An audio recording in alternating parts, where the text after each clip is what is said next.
Episode 15ல பார்த்தீங்கன்னா, உங்களுக்கு ஆரம்பிக்கிறப்போவே வந்து இந்த ரூம் சர்வீஸ்ல இருக்கவங்கலாம் ரூமா போறாங்க. அங்க இருக்கிற கெஸ்ட் எல்லாம் செம்மையா டென்ஷன் ஆகுறாங்க. "என்னடா இது அந்த கெஸ்ட்டுக்கு குடுக்குற பில் எல்லாமே தப்பா இருக்கு" அப்படின்னு சொல்லிட்டு ரூம் சர்வீஸ வந்து அப்படியே ஓட விட்டுட்டு இருக்க மாரி காட்டுறாங்க.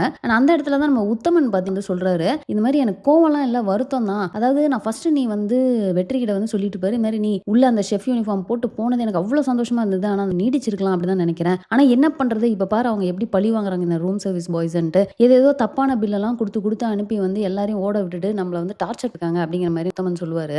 அண்ட் இந்த கேப்ல பாத்தீங்கன்னா வந்து நெக்ஸ்ட் சூஸ் ஷெஃப் யார் அப்படின்னு சொல்லிட்டு நம்ம நெடுமாறன் வந்து சொல்லுவாரு. அந்த இடத்துல விக்கி வந்து ரொம்பவே எக்ஸ்பெக்ட் பண்ணிட்டு இருப்பாரு. அவரை தான் சொல்ல போறாரு. கடைசியில பார்த்தா ஐஷுக்கு வந்து அதை தூக்கி கொடுத்துருவாங்க. அண்ட் அதுல நம்ம விக்கி வந்து செமையா டென்ஷன் ஆயிட்டு நினைச்சேன் குடும்ப புத்தியை காமிச்சிட்டாங்க பத்தியா அப்படிங்கிற மாதிரி வந்து அவர் சொல்லுவாரு. வேணி வந்து ஸ்டார்டிங்ல இருந்தே வந்து அவங்க ஒரு மாதிரி கன்ஃபியூஸ்டா இருக்கிறாங்க. அதாவது விக்கியை விட்டு கொடுக்கவும் முடியல. But at the same time Vicky பண்றது எல்லாமே அவங்களுக்கு தப்பு அப்படிங்கிறதும் கிளியரா தெரியுது. முடிஞ்ச அளவுக்கு நீ பேசாத, கம்முனு இது தப்புன்னு எவ்வளவு சொல்லி பார்க்குறாங்க. நம்ம விக்கி வந்து அப்படியே எல்லையை மீறி போற மாதிரி தான் வந்து அவர் யோசிக்கிறது எல்லாமே ரொம்ப ரொம்ப தப்பா, நெகட்டிவா, ஆனா அவர் அந்த அளவுக்கு செல்ஃபிஷா கன்னிங்கா இருக்கிற மாதிரி தான் வந்து காட்டிட்டு இருக்காங்க.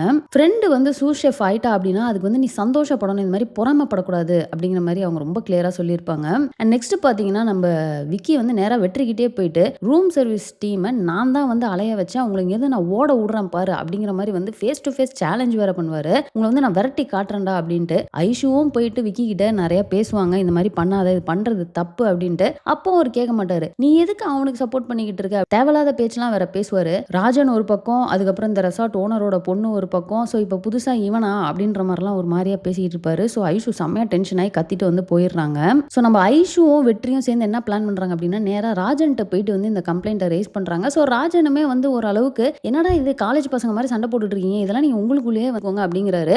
பட் நம்ம ஐஷு ரொம்ப ஸ்ட்ரிக்டா இல்ல, நீங்க இதை வந்து பாரு அப்படின்ற மாதிரி சொல்லிடுறாங்க. சரின்னு சொல்லிட்டு அவர் என்ன பண்றாரு பாத்தீங்கன்னா, இந்த மீட்டிங் நடக்கும் இல்லையா, அந்த மீட்டிங்ல நேரா நெடுமாறன் கிட்டே போயிட்டு உங்க டீம்ல இருந்து வந்து நிறைய பிரச்சனை நடக்குது, நீங்க வந்து எத்திக்ஸை மீறி வந்து பர்சனல் அட்டாக் பண்றீங்க, அதாவது நம்ம ரூம் சர்வீஸ் டீம் அப்படிங்கிறாங்க. நாங்க அப்படிலாம் ஒன்றும் பண்ணல அப்படின்னதுக்கு அப்ப கெஸ்ட் பில் எல்லாம் வந்து யார் ஃபோர்ஜரி பண்ணா, அது வந்து எப்படி நீங்க ஹேண்டில் பண்ணீங்க அப்படிங்கிற மாதிரி வந்து அவர் கேட்கிறாரு. எல்லாரையுமே கொஞ்சம் ஈக்குவலா ட்ரீட் பண்ணுங்க அப்படின்னு சொல்லிட்டு நெடுமாறனை பார்த்து ராஜன் என்னென்னமோ சொல்றாரு. நெடுமாறன் வந்து அந்த இடத்துல காட்டிக்க மாட்டாரு, அப்படியே ஒரு மாதிரி சைலண்டா இருக்காரு. ஆனா அவருக்கு அது அப்படி ஒரு இன்சல்ட்டிங்கா வந்து அவர் ஃபீல் பண்றாரு.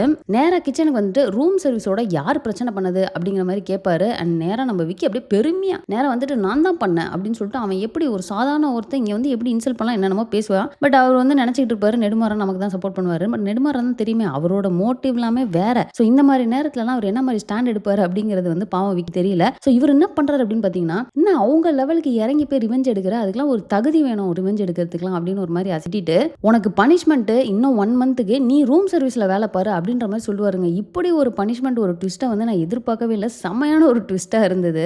உன்னால வந்து என்ன எல்லாரும் முன்னாடியும் வச்சு கேள்வி கேட்டாங்க, எனக்கு அது எவ்வளவு அசிங்கமா இருந்துச்சு தெரியுமா அப்படிங்கறலாம் வந்து நம்ம நெடுமாறன் பயங்கர இதுவா பேசுவாரு. அண்ட் இன்னொரு பக்கம் பாத்தீங்கன்னா நம்ம வெற்றி வந்து போயிட்டு ஐஷு கிட்ட வந்து தேங்க் பண்ணுவாங்க. இந்த மாதிரி சரி தேங்க்ஸ்லாம் நான் சொல்லல, பட் நைட்டு கடைக்கு வாங்க நான் ட்ரீட் கொடுக்குறேன் அப்படின்னு சொன்னோன்னே நம்ம ஐஷு வந்து ஐயோ எனக்கு இன்னைக்கு ஜாம் செஷன் இருக்கு அப்படின்னு, ஜாமா அதெல்லாம் சாப்பிட்டு வராதீங்க வயிறு ஃபுல்லாயிரும் அப்படின்ற மாதிரி அவர் இன்னசென்ட்டா பேசுறது.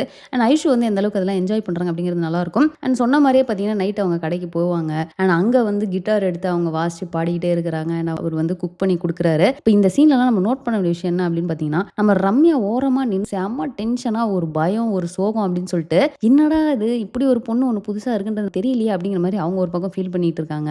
அண்ட் இது போக பார்த்தீங்கன்னா நம்ம ரியா அண்ட் தீபக், இந்த தீபக் வந்தாலே அப்படியே அந்த என்ட்ரி கொடுத்தாலே எனக்கு அவரை பார்த்தாலே எரிச்சல் வருது. அப்படி ஒரு கேரக்டரைசேஷன் தான் அவருக்கு பண்ணியிருக்காங்க. ஸோ அவருக்கு வந்து இவன் ப்ரெக்னெண்ட்டாக இருக்கான்றது தெரிஞ்சிச்சுல, அதனால வராரு. வந்து ரொம்ப அப்படியே நார்மலாக பேசுவார். ஆனால் அதை பேசுறத கேட்குறப்பவுமே இரிட்டேட்டிங்காக தான் இருக்கும். நீ ஏன் சொல்லலன்னு எனக்கே தெரியும், நம்ம திரும்ப ஃபர்ஸ்ட்லேருந்து ஸ்டார்ட் பண்ணலாம், நான் எல்லாத்தையுமே ரியலைஸ் பண்ணிட்டேன், எனக்கு ஒரு 1 வீக் டைம் கொடு, நான் இங்கேயே உன்னோட ரிசார்ட்டில் இருந்து பார்க்கலாம், உனக்கு ஓகே நாட் ஓகேன்றது நீ அதுக்கப்புறமா சொல்லு, நீயே டிசைட் பண்ண, அந்த ஃப்ரீடமை உனக்கு நான் கொடுக்குறேன் அப்படின்னு. எப்போ அந்த ஃப்ரீடம் நான் உனக்கு கொடுக்குறேன் அப்படின்னு சொன்னாலும் அதை கேட்டும் எப்படி ரியா வந்து ஒரு செகண்ட் இவரை நம்பினாங்க அப்படிங்கிறது தான் எனக்கு டவுட்டாக இருக்கு. ஸோ இந்த எபிசோடில் நடந்த எல்லாத்தையுமே நம்ம ரிவ்யூ பண்ணிட்டோம். எபிசோட் 16 என்ன நடந்துச்சு அப்படிங்கிறத ரிவ்யூ பண்ணி நெக்ஸ்ட் ஒரு வீடியோவில் போடுறேன். ஸோ இந்த வீடியோ இதோட முடிச்சுக்கிறேன். இந்த வீடியோ உங்களுக்கு லைக் பண்ணுங்க, ஃப்ரெண்ட்ஸ் எல்லாத்தையுமே ஷேர் பண்ணுங்க, மறக்காம சேனலை சப்ஸ்கிரைப் பண்ணி சப்போர்ட் பண்ணுங்க. தேங்க்ஸ் ஃபார் வாட்சிங். Bye by.